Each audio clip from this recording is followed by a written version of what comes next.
নমস্কার। ঠাকুরের কথা চ্যানেলের পক্ষ থেকে সমস্ত দর্শক ও শ্রোতা বন্ধুদের অনেক অনেক ধন্যবাদ ও অভিনন্দন। ধারাবাহিকভাবে শ্রীমকথিত শ্রী শ্রী রামকৃষ্ণ কথামৃত থেকে যে পাঠ শুরু করেছি, আজ শোনাব তার পরের পরিচ্ছদ, অর্থাৎ প্রথম ভাগের প্রথম খণ্ডের চতুর্থ পরিচ্ছেদ থেকে পাঠ। পুরোটা শুনে যদি আপনাদের ভালো লাগে, আমাকে উৎসাহিত করতে একটা লাইক করে আপনাদের বন্ধু বান্ধব ও আত্মীয় স্বজনকে শেয়ার করে দেবেন। কমেন্টে মতামত অবশ্যই জানাবেন। আর হ্যাঁ, এখনও সাবস্ক্রাইব না করে থাকলে সাবস্ক্রাইব করে দেবেন। ধন্যবাদ। চতুর্থ পরিচ্ছেদ। অজ্ঞান তিমিরান্ধস্য জ্ঞানাঞ্জন শলাকয়া চক্ষুরুন্মীলিতং যেন তস্मै শ্রী গুরুবে নমঃ। মাস্টারকে তিরস্কার ও তাহার অহংকার চূর্ণীকরণ। শ্রী রামকৃষ্ণ মাস্টারের প্রতি। তোমার কি বিবাহ হয়েছে? মাস্টার: আজ্ঞে হ্যাঁ। শ্রী রামকৃষ্ণ শিহরিয়া: ওরে রামলাল, যা বিয়ে করে ফেলেছে। রামলাল হইতেছে ঠাকুরের ভ্রাতুষ্পুত্র ও কালীবাড়ির পূজারী। মাস্টার ঘোরতর অপরাধীর ন্যায় অবাক হইয়া অবনত মস্তকে চুপ করিয়া বসিয়া রইলেন। ভাবিতে লাগিলেন, বিয়ে করা কি এত দোষ? ঠাকুর আবার জিজ্ঞাসা করিলেন, তোমার কি ছেলে হয়েছে? মাস্টারের বুক ঢিপ ঢিপ করিতেছে। ভয়ে ভয়ে বলিলেন, আজ্ঞে ছেলে হয়েছে। ঠাকুর আবার আক্ষেপ করিয়া বলিতেছেন, যাহ, ছেলে হয়ে গেছে। তিরস্কৃত হইয়া তিনি স্তব্ধ হইয়া রহিলেন। তাহার অহংকার চূর্ণ হইতে লাগিল। কিয়ৎক্ষণ পরে ঠাকুর রামকৃষ্ণ আবার কৃপাদৃষ্টি করিয়া সস্নেহে বলিতে লাগলেন, দেখো, তোমার লক্ষণ ভালো ছিল। আমি কপাল, চোখ এসব দেখলে বুঝতে পারি। আচ্ছা, তোমার পরিবার কেমন? বিদ্যাশক্তি না অবিদ্যাশক্তি? আচ্ছা, জ্ঞান কাহাকে বলে? প্রতিমা পূজা। মাস্টার বললেন, আজ্ঞে ভালো, কিন্তু অজ্ঞান। শ্রীরামকৃষ্ণ বিরক্ত হইয়া, আর তুমি জ্ঞানী? তিনি জ্ঞান কাহাকে বলে, অজ্ঞান কাহাকে বলে এখনও জানেন না।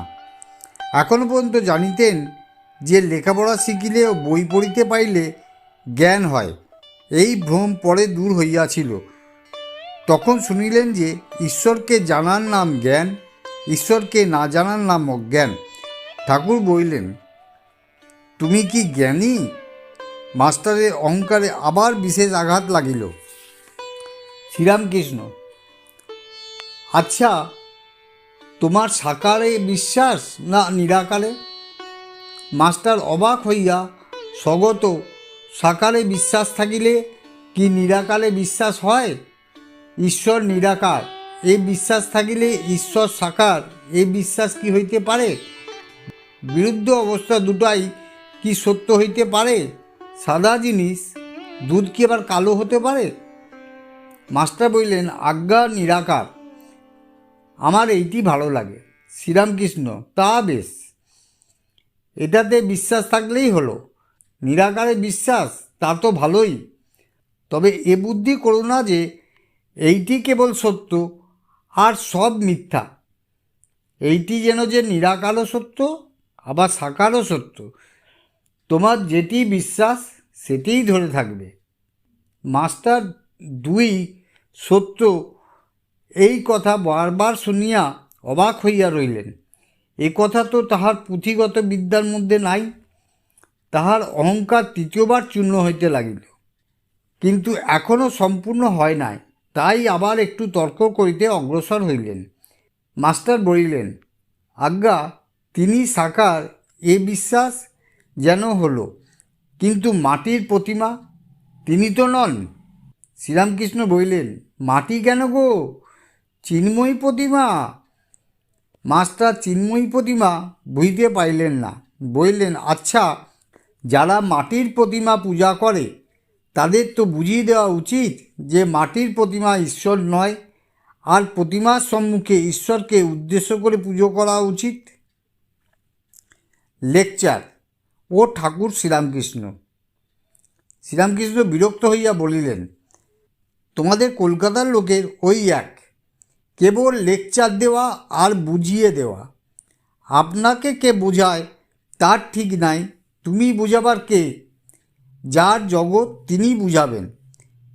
যিনি এই জগৎ করেছেন, চন্দ্র সূর্য মানুষ জীব জন্তু করেছেন, জীবজন্তুদের খাবার উপায় পালন করিবার জন্য মা বাবা করেছেন, মা বাপের স্নেহ করেছেন, তিনিই বুঝাবেন।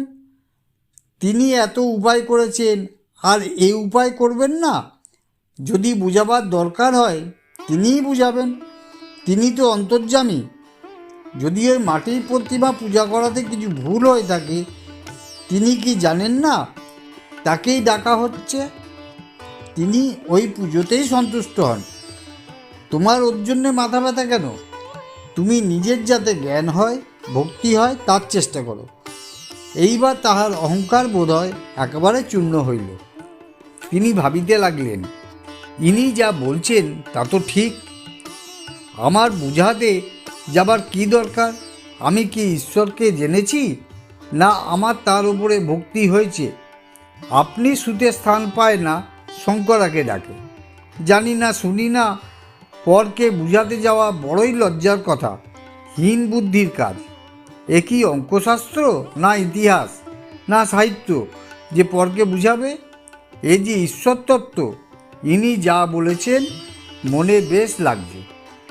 ঠাকুরের সহিত তাহার এই প্রথম ও শেষ তর্ক। শ্রীরামকৃষ্ণ বললেন, তুমি মাটির প্রতিমা বলছিলে, যদি মাটিরই হয় সে পুজোতে প্রয়োজন আছে।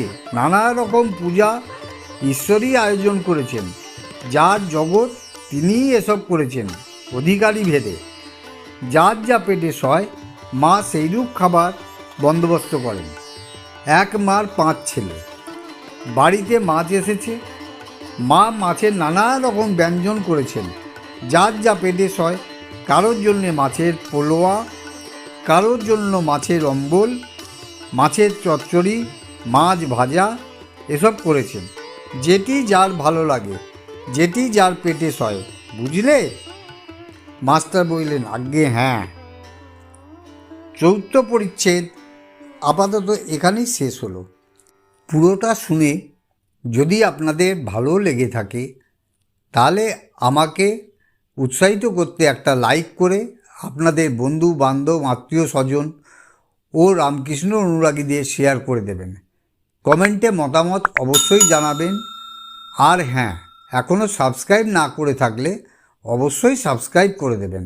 ধন্যবাদ।